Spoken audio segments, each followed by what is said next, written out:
بسم اللہ الرحمن الرحیم۔ السلام علیکم۔ میں حیران تھا کہ آخر یہ سب کچھ کیسے ہو سکتا تھا۔ آج رضیہ کی تیسری شادی تھی اور میں یہ سمجھنے سے قاصر تھا کہ ایک کم عمر لڑکی کی اتنی کم عمری میں 3 شادیاں کیسے ہو سکتی تھیں۔ میں ان لوگوں کے ساتھ رہتا تھا۔ یہ لوگ میرے دور پار کے رشتہ دار تھے اور میں یہاں پر پڑھائی کرنے کے لیے آیا ہوا تھا۔ انہوں نے مجھے رہنے کے لیے کمرہ دے رکھا تھا۔ میں نے رضیہ کو دیکھا تھا۔ وہ بہت ہی پیاری لڑکی تھی، اپنی ماں کی طرح خوبصورت تھی، کم عمر تھی اور اخلاق کی بھی بہت اچھی تھی۔ آج اس کی تیسری شادی تھی اور سب سے عجیب بات تو یہ تھی کہ وہ بھی بہت زیادہ خوش تھی۔ لیکن ایسی لڑکی کی 3 شادیاں کیسے ہو سکتی تھیں جو اس معاشرے کے معیار پر پوری نہیں اترتی تھی؟ رضیہ اس معاشرے کے معیار پر اس لیے پوری نہیں اترتی تھی کیونکہ اس کے ماتھے پر ایک کالے رنگ کا نشان تھا۔ اس کا باپ مسجد کا امام تھا جو میرے بابا کا کزن تھا۔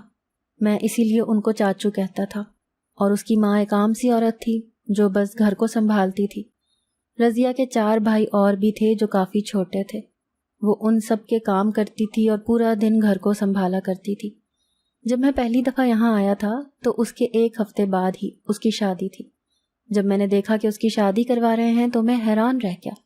میں نے سوچا تھا کہ مجھے ان کے معاملے میں بولنا نہیں چاہیے، میرا بولنا بنتا بھی نہیں تھا، لیکن میں پھر بھی بول اٹھا۔ میں نے کہا کہ اتنی جلدی شادی کروانے کی کیا ضرورت ہے؟ تو انہوں نے کہا کہ ہمارے ہاں شادی جلدی ہی ہوتی ہے۔ یہ لوگ کچھ بہت زیادہ امیر نہیں تھے۔ مجھے جو انہوں نے کمرہ رہنے کے لیے دیا تھا وہ بھی صرف کمرہ ہی تھا، جبکہ میرے ماں باپ نے کہا تھا کہ وہ تمہیں ایک بستر اور چارپائی تو دے دیں گے، باقی چیزیں پھر تم دیکھ لینا۔ جب میں نے ان سے کہا کہ کیا مجھے 1 عدد چارپائی اور بستر مل سکتا ہے تو انہوں نے کہا کہ ہمارے پاس تو نہیں ہے، ہم تو خود بمشکل پورے ہوتے ہیں، تم کہیں اور سے انتظام کر لو۔ میں بھی کوئی اتنے زیادہ اچھے گھرانے سے نہیں تھا، ہمارے گھر میں بھی چیزیں پوری ہی تھیں، لیکن پھر بھی مجھے اپنے گھر واپس جانا پڑا اور پھر وہاں سے بستر اور رضائی اٹھا کر لانی پڑی۔ میرے لیے کافی مشکل ہو گئی۔ پر جب رضیہ کی پہلی شادی ہوئی تو اس کے بعد میرے چاچو نے مجھے ایک دن کہا کہ یہاں پر تم رہتے ہو پڑھائی کرنے کے لیے، تمہارے پاس تو بیٹھنے کی کوئی جگہ نہیں ہے، تمہارے لیے ایک ٹیبل کرسی کا انتظام کر دیں تو کیسا رہے گا؟ میں تو حیران رہ گیا۔ میں نے کہا کہ اگر کر دیں تو بڑی اچھی بات ہے، لیکن آپ لوگ تکلیف نہیں کریں، مجھے ضرورت نہیں ہے، میں کسی طرح گزارا کر لوں گا۔ انہوں نے کہا کہ نہیں، اس میں تکلیف کی کیا بات ہے، تم ہمارے گھر میں رہتے ہو، اتنا تو ہم کر سکتے ہیں، تم ہمیں بتا دو تمہیں کس طرح کی ٹیبل کرسی چاہیے، ہم کوشش کریں گے کہ اسی طرح کی بنوا دیں۔ میں نے بھی بتا دیا اور انہوں نے واقعی میرے لیے ٹیبل کرسی کا انتظام کر لیا۔ میرا کھانا بھی اکثر و بیشتر ان لوگوں کے ساتھ ہوتا تھا کیونکہ میرے لیے پھر اور کس نے پکانا تھا، اور کھانا رضیہ ہی لے کر آتی تھی۔ وہ میرے لیے کھانا لے کر آئی تو میں حیران رہ گیا۔ میں نے کہا کہ تمہاری تو شادی ہو گئی، تم یہاں پر کیا کر رہی ہو؟ اچھا مکلاوے پر آئی ہو؟ تو اس بات کا اس نے جواب نہیں دیا۔ اس نے کہا کہ آپ کھانا کھا لیں بھائی۔ وہ کھانا میرے پاس رکھ کر چلی گئی۔ اس کے چہرے پر اداسی تھی، نہ تو اس نے ہاتھوں میں کوئی چوڑیاں پہن رکھی تھیں اور نہ ہی کوئی شادیوں والا لباس جیسے کہ شادی شدہ عورتیں پہنا کرتی ہیں۔ میں تھوڑا پریشان ہو گیا۔ میں نے کہا کہ کہیں کوئی مسئلہ تو نہیں بن گیا، کیونکہ آج کل تو اس طرح کی باتیں ہوتی ہیں کہ لڑکیوں کے نکاح ہوتے ہیں تو رخصتی سے پہلے ہی طلاق ہو جاتی ہے یا شادی والی رات ہی طلاق ہو جاتی ہے۔ میرے منہ میں خاک، میں کسی کی بیٹی کے بارے میں ایسا کیوں سوچتا ہوں؟ لیکن اگر اس کی شادی ہو گئی ہے تو وہ اسی گھر میں کیا کر رہی تھی؟ وہ تو اس گھر میں رہتی تھی، میں آتا جاتا تھا تو مجھے ان کا گھر نظر آتا تھا۔ ویسے میرے کمرے سے سیڑھی سیدھی باہر گلی میں ہی اتر جاتی تھی، لوہے کی سیڑھی تھی جسے بعد میں اوپر کر کے چین کے ساتھ باندھنا پڑتا تھا۔ میں اکثر دیکھتا تھا وہ باہر ہی ہوتی تھی، کوئی کام کر رہی ہوتی تھی یا اپنے بھائیوں کو سنبھال رہی ہوتی تھی۔ اگر مکلاوے کے لیے آئی ہوئی تھی تو اسے واپس بھی تو جانا چاہیے تھا۔ مجھے یاد ہے اس کے لیے جو لوگ آئے تھے وہ کافی امیر تھے، بڑی بڑی گاڑیوں میں آئے تھے، کیا وہ دوبارہ اسے لینے نہیں آ سکتے تھے؟ خیر، میری زندگی میں اور بھی مسئلے مسائل تھے، میں نے اس بارے میں زیادہ سوچنا چھوڑ دیا، اور اگر کوئی بات تھی تو شاید وہ مجھے بتانا نہیں چاہتے تھے، اور مجھے بھی بار بار نہیں پوچھنا چاہیے تھا، اسی لیے میں نے نہیں پوچھا۔ دن اسی طرح گزرنے لگے، جب ایک دن پھر سے کچھ عجیب ہوا۔ میں جب کالج سے واپس آیا تو گھر میں کناتے لگ رہی تھیں۔ میں حیران رہ گیا۔ میں نے کہا کہ گھر میں کوئی فوتگی تو نہیں ہو گئی؟ اگر ہو بھی گئی ہوتی تو مجھے تھوڑی بتاتے، ظاہر ہے مجھے بتانے کے لیے انہوں نے کس کو بھیجنا تھا؟ میں بڑا پریشان تھا۔ ڈرتا ڈرتا آگے بڑھا اور اپنے کمرے میں جانے کے بجائے سیدھا گھر میں ہی داخل ہو گیا۔ دیکھا تو گھر میں دیگیں بھی پک رہی تھیں اور کرسیاں بھی لگ رہی تھیں، لیکن سب لوگ ہنسی مذاق کر رہے تھے، سب کے چہرے پر خوشی تھی۔ میں نے دیگ پکانے والے سے پوچھا کہ کیا ہو رہا ہے، تو اس نے کہا کہ رضیہ بیٹی کی شادی ہو رہی ہے۔ میں حیران رہ گیا کہ اس کی دوسری شادی ہو رہی ہے، ابھی تو اس کی شادی کروائی تھی ان لوگوں نے اور اب دوسری شادی کروا رہے ہیں۔ بس میں سمجھ گیا کہ لگتا ہے پہلی شادی میں کوئی مسئلہ بن گیا تھا، اسی لیے دوسری شادی کروا رہے ہوں گے، اور میں کون ہوں کہ وہ لوگ مجھے بتائیں گے۔ ویسے بھی بیٹیوں کے بارے میں ایسی باتیں بتائیں تو پھیل جاتی ہیں۔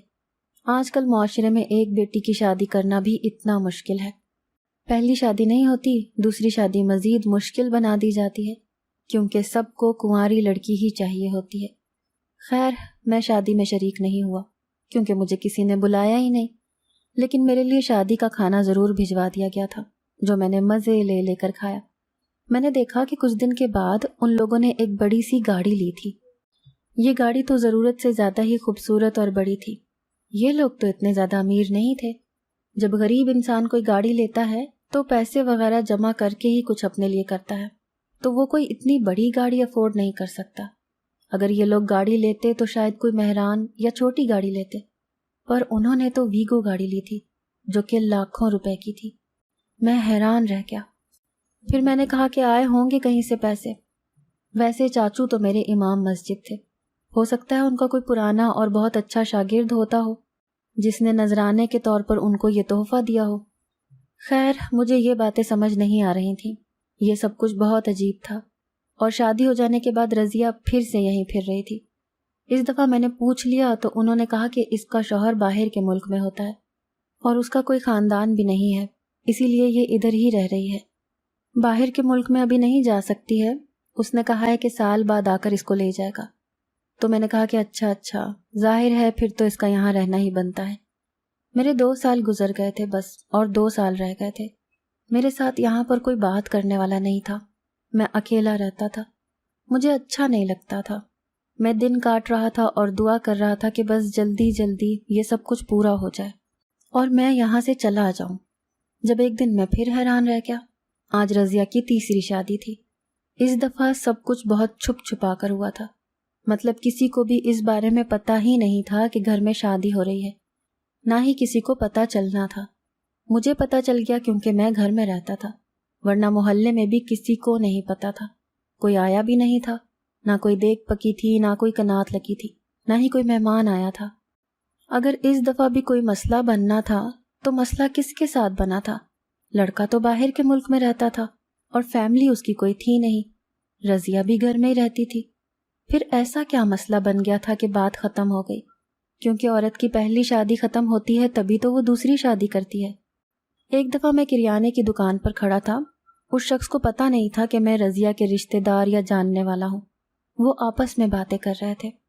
انہوں نے کہا کہ کبھی دیکھا تو نہیں ہے ویسے اس لڑکی کو، چھوٹی سی تھی تو آتی تھی دکان پہ، اتنی کوئی پیاری تو نہیں تھی، پھر ایسے دھڑا دھڑ اس کی شادیاں کیسے ہو رہی ہیں؟ کیا وہ اتنی زیادہ خوبصورت ہے کہ اس کو کوئی بھی مل جاتا ہے اور اتنی جلدی مل جاتا ہے؟ چھوٹی سی تھی تو اس دکان پر آتی تھی ٹافیاں گولیاں لینے کے لیے، ابھی تو کافی سال ہو گئے ہیں اس کو نہیں دیکھا ہے۔ دکان والا بڑے مزے لے لے کر رضیہ کے قصے بیان کر رہا تھا۔ جب وہ انسان وہاں سے چلا گیا جس کے ساتھ وہ یہ بات کر رہا تھا، تو میں نے کہا کہ دیکھو، جس کے بارے میں بات کر رہے ہو نا، میری رشتہ دار ہے، بہن جیسی ہے میری۔ آئندہ اس طرح کی بات نہ کرنا۔ اگر مجھے پتہ چلا کہ تم اس کے خلاف بدنامی پھیلا رہے ہو تو مجھ سے برا کوئی نہیں ہوگا۔ وہ انسان تھوڑا ڈر گیا، اس نے کہا کہ دیکھیں، مجھے معاف کر دیں، مجھے پتہ نہیں تھا، میں دوبارہ ایسا کچھ نہیں کروں گا۔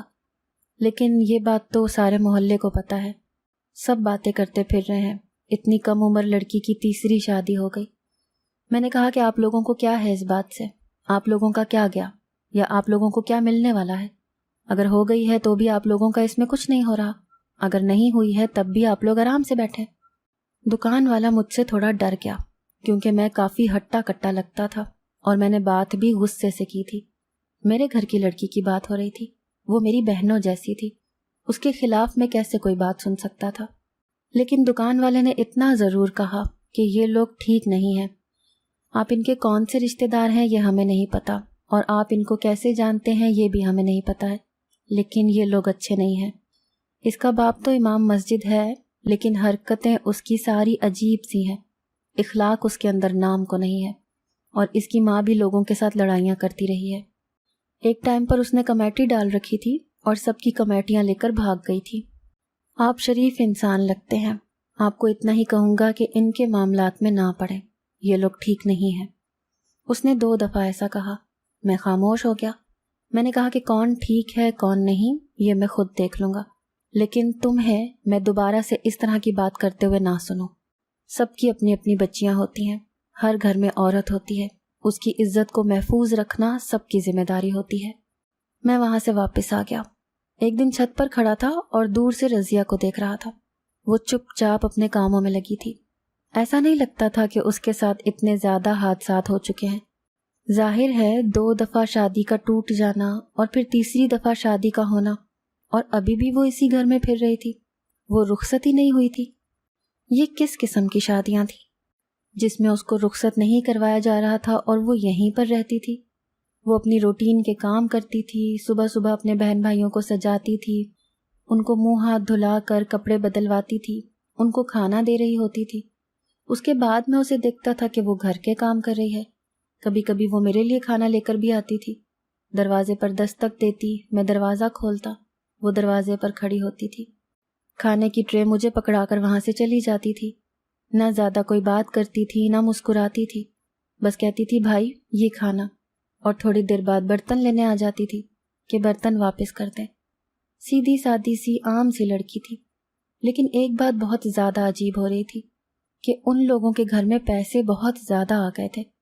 انہوں نے بڑی گاڑی لے لی تھی، فرنیچر لے لیا تھا۔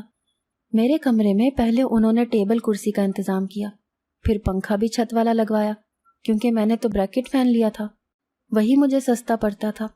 اس کے بعد آج کل کھانے بھی بہت مزے مزے کے بن رہے تھے۔ شروع میں تو صرف دال ہی آتی تھی۔ میں اپنی امی کو مذاق میں کہتا تھا کہ اس سے تو اچھا تھا میں کسی ہاسٹل میں رہ لیتا، وہ بھی تو پانی کی طرح کی دال ہی کھلاتے ہیں، اور یہاں پر بھی یہی مل رہا ہے۔ میری امی کہتی تھیں کہ دعا کرو کہ ان کے حالات اچھے ہو جائیں، ہو سکتا ہے ان کے حالات برے ہوں، اسی لیے وہ اتنا ہی کر سکتے ہوں۔ لیکن آج کل تو روز ہی کھانے میں گوشت آتا تھا اور بڑی مزے مزے کی چیزیں۔ اس کے علاوہ وہ مجھے پھل فروٹ بھی پکڑا جاتے تھے، اور چائے کے ساتھ بھی کچھ نہ کچھ ہوتا تھا۔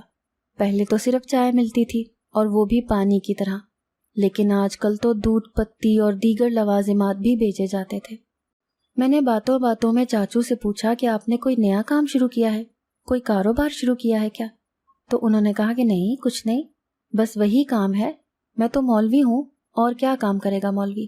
اللہ اللہ ہی کرے گا، یا اذان پڑھے گا، یا بچوں کو قرآن پڑھائے گا، یا کسی مسجد میں کوئی کام کرے گا۔ اس کے علاوہ میں کیا کام کر سکتا ہوں؟ میں دل میں سوچنے لگا کہ بالکل آپ اس کے علاوہ اور کوئی کام نہیں کر سکتے، اور آپ کے گھر میں اور کوئی کام کرنے والا نہیں ہے۔ پھر حالات میں زمین آسمان کا فرق کس طرح سے آ گیا ہے۔ دن اسی طرح سے گزر رہے تھے۔ یہ بات میرے لیے ایک بہت بڑا تجسس بنی ہوئی تھی، لیکن میری اپنی زندگی میں بھی میرے اپنے دیگر مسائل تھے۔ میری پڑھائی مکمل ہونے والی تھی۔ جب ایک دن میں گھر واپس آیا تو سامنے کا منظر دیکھ کر حیران رہ گیا۔ میری ماں سامنے بیٹھی تھی اور میرے بابا بھی۔ انہوں نے تو مجھے بتایا ہی نہیں تھا کہ وہ آ رہے ہیں۔ میں ان کو دیکھ کر خوشی سے نہال ہو گیا۔ وہ لوگ ایک گاؤں میں رہتے تھے اور یہ ایک شہر تھا، بار بار نہیں آ سکتے تھے، لیکن اب وہ میرے لیے آئے ہوں گے، یہ سوچ کر میں تو بہت خوش ہو گیا۔ ان سے ملا، ان کو دیکھ کر بہت اچھا لگا۔ وہ تھوڑی دیر نیچے ہی بیٹھے، چائے وغیرہ پی، اس کے بعد میرے کمرے میں اوپر آ گئے۔ انہوں نے کہا کہ بیٹا تم سے بڑی ضروری بات کرنی ہے، اسی لیے آئے ہیں۔ میں نے کہا کہ کون سی ضروری بات؟ مجھے لگا آپ مجھ سے ملنے کے لیے آئے ہیں۔ انہوں نے کہا کہ ہاں ملنے کے لیے بھی آئے ہیں، لیکن بات بھی بہت ضروری ہے۔ میں نے کہا کہ کہیں؟ انہوں نے کہا کہ دیکھو اب تمہاری پڑھائی پوری ہونے میں صرف 1 سال رہ گیا ہے، ہم تمہاری شادی کروانا چاہتے ہیں، اور یہ پڑھائی کرنے کا شوق تو تمہیں تھا، ہم گاؤں کے لوگ ہیں، تم گاؤں میں ہی رہتے ہو، وہیں تمہیں کوئی کام مل جاتا جس کے لیے تمہیں پڑھنے کی ضرورت نہیں تھی۔ اب تم نے پڑھائی کر لی تو کر لی، لیکن شادی تو تم ہماری مرضی سے کرو گے، تم نے وعدہ کیا تھا۔ میں نے اپنے ماں باپ سے یہی کہا تھا کہ مجھے پڑھائی کی اجازت دیتے، میں نے شہر جا کر پڑھائی کرنی ہے، شادی میں ان کی مرضی سے ہی کروں گا۔ مجھے یاد آ گیا اور میں نے کہا کہ جی آپ سے میں نے وعدہ کیا تھا، اور ویسے بھی میری زندگی میں کوئی لڑکی نہیں تھی جو میں کہتا کہ نہیں میں یہ وعدہ نہیں نبھا سکتا۔ میں نے کہا کہ ہاں وعدہ کیا تھا، نبھانے کو تیار ہوں۔ انہوں نے کہا کہ ہم نے تمہارے لیے لڑکی پسند کر لی ہے۔ میں نے کہا کہ کون سی لڑکی؟ وہ کہنے لگے کہ رضیہ۔ یہ سن کر میں حیران رہ گیا۔ میں نے کہا کہ رضیہ، آپ نے رضیہ کو پسند کیا ہے؟ آپ کو پتہ نہیں ہے کہ وہ… ابھی میں بول ہی رہا تھا کہ میری ماں نے کہا کہ ہمیں پتہ ہے، ہمیں سب کچھ پتہ ہے، بس ہم نے اسے تیرے لیے پسند کر لیا ہے، اور ہمیں پورا یقین ہے کہ جیسے تیری شادی اس کے ساتھ ہوگی تیری قسمت کھل جائے گی، تجھے بہت اچھی نوکری مل جائے گی۔ میں نے کہا کہ امی میں نے وکیل کی ڈگری حاصل کی ہے، وکالت کی ہے امی میں نے، نوکری مجھے اچھی ملنے والی ہے۔ آپ میری قسمت کی اچھی اور بری چیزوں کو کسی اور پہ مت ڈالیے۔ لیکن میں بتا دوں، میں نے رضیہ سے شادی نہیں کرنی۔ میرے ماں باپ حیران رہ گئے۔ انہوں نے کہا کہ شادی کیوں نہیں کرنی؟ کیا برائی ہے اس کے اندر؟ اچھی لڑکی ہے، ہماری رشتہ دار ہے، جاننے والی ہے، اور تو نے اسے دیکھا بھی ہوا ہے۔ بس ہم نے تو اس کے ماں باپ کو زبان دے دی ہے، ہم نے تو تیرے بھروسے سے ان کو زبان دی ہے۔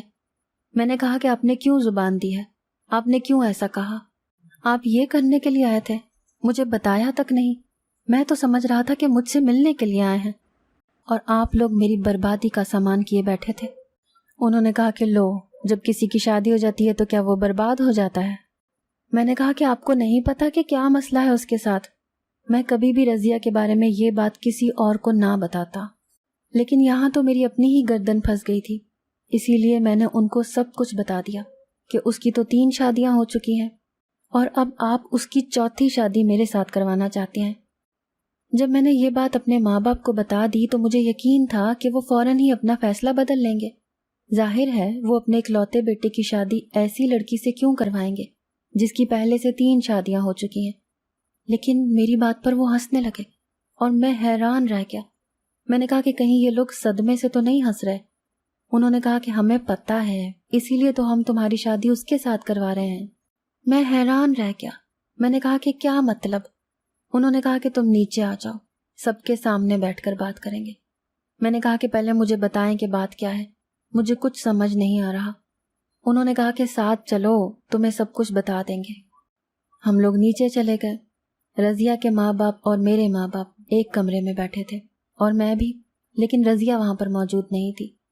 انہوں نے کہا کہ بیٹا تم تو جانتے ہو ہماری بیٹی کے ماتھے پر ایک نشان ہے۔ میں نے کہا کہ ہاں میں نے دیکھا ہے، لیکن اس نشان کا اس ساری بات سے کیا تعلق ہے؟ انہوں نے کہا کہ دیکھو، ہماری بیٹی جب پیدا ہوئی تھی تو وہاں پر ایک بوڑھی عورت موجود تھی، اسی کے ہاتھوں یہ پیدا ہوئی تھی۔ اس نے کہا تھا کہ یہ نشان بہت ہی پرانا اور قدیم ہے، آپ کی بچی کے چہرے پر اس نشان کا ہونا کوئی عام بات نہیں ہے، آپ کی بچی کی قسمت بہت بری ہونے والی ہے، اس کے ساتھ کچھ اچھا نہیں ہوگا، لیکن ایک طریقہ ہے جس سے آپ سب کچھ سنبھال لیں تو یہ آپ کے لیے بہت زیادہ خوش قسمت بھی ثابت ہوگی۔ میں نے کہا کہ کیا مطلب؟ یہ کیسے ہو سکتا ہے کہ ایک انسان ایک ہی وقت میں خوش قسمت بھی ہو اور بدقسمت بھی؟ انہوں نے کہا کہ ایسی ہی بات ہے، ہماری بیٹی ایک ہی وقت میں خوش قسمت بھی ہے اور بدقسمت بھی۔ ہماری بیٹی کے بارے میں اس عورت نے ایک پیش گوئی کی تھی، وہ بہت پہنچی ہوئی عورت تھی۔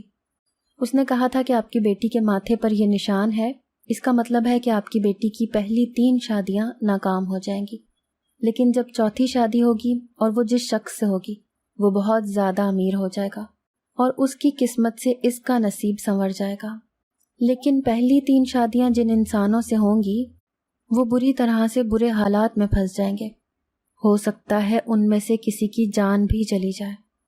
میں چپ کر کے یہ ساری باتیں سن رہا تھا۔ انہوں نے کہا کہ ایسا ہی ہوا، ہم نے اپنی بیٹی کی پہلی شادی کی تو وہ شخص پہلی ہی رات اس دنیا سے چلا گیا۔ جب ہم نے اس کی دوسری شادی کی تو وہ شخص باہر کے ملک میں ہوتا تھا اور وہیں پر ایک حادثے میں مر گیا، جبکہ ابھی ہم نے اپنی بیٹی کو رخصت بھی نہیں کیا تھا۔ اور تیسری شادی والے شخص نے کوئی بہت بڑا گھپلا کیا ہوا تھا، اسے بھی رخصتی سے پہلے پولیس پکڑ کر لے گئی اور وہ جیل میں ہے۔ میں یہ سن کر حیران رہ گیا، کیونکہ اتنا تو مجھے پتا تھا کہ حالات کچھ اسی طرح کے چل رہے تھے کہ رضیہ کی شادیاں تو ہو رہی تھیں لیکن رخصتی کسی ایک کے ساتھ بھی نہیں ہوئی تھی۔ یہ بات تو سچ تھی۔ میرے ماں باپ نے کہا کہ ہمیں بھی اس بارے میں پتا تھا، اور جب تو بہت چھوٹا تھا تب ہم نے پہلے ہی کہہ دیا تھا کہ اگر واقعی چیزیں اس طرح ہوئیں تو چوتھی شادی ہمارے بیٹے سے ہوگی۔ اور پھر دیکھ وہی ہوا جو اس بوڑھی عورت نے کہا تھا، جیسا جیسا اس نے کہا تھا بالکل ویسا ہی ہوا ہے۔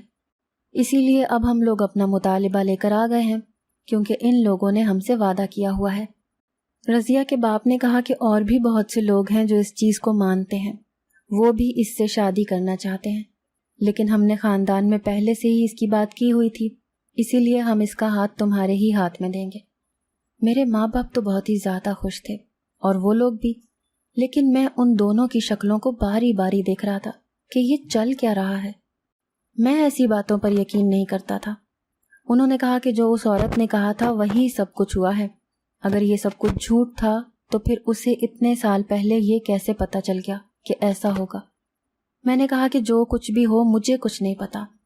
میرے ماں باپ نے کہا کہ بس تم نے وعدہ کیا تھا اور تم اچھی طرح جانتے ہو کہ وہ لڑکی کبھی رخصت بھی نہیں ہوئی، اچھی لڑکی ہے، ہم تمہارے ساتھ ہی اس کی شادی کروائیں گے۔ میں خاموش ہو گیا۔ میں نے کہا کہ آپ لوگوں کو جو بہتر لگتا ہے وہ آپ لوگ کریں، اور ان لوگوں نے میری شادی رضیہ کے ساتھ پکی کروا دی۔ ہماری منگنی ہو گئی، اور 3 سال کے بعد جب میں نے اپنی پڑھائی بھی کر لی اور اپنا سب کچھ بنا لیا تو اس کے ساتھ شادی کر کے رخصتی لے لی۔ ایک بات تو واقعی عجیب تھی کہ ان 3 سالوں کے اندر مجھے بہت زیادہ کام ملا تھا، جبکہ میں ایک نیا وکیل تھا، اور وکالت کی دنیا میں اس طرح کام نہیں ملتا کہ آپ نے وکالت کی تعلیم حاصل کر لی ہے تو ساتھ ہی آپ کو کیس ملنا شروع ہو جائیں گے۔ پہلے تجربہ حاصل کرنا ہوتا ہے، 100 لوگوں کے نیچے کام کرنا ہوتا ہے، بڑوں کی باتیں سننی پڑتی ہیں، پھر کہیں جا کر یہ سب کچھ ممکن ہوتا ہے۔ مجھے بہت ہی جلدی ترقی ملی تھی، میرا پہلا قدم ہی بہت اچھا ثابت ہوا تھا۔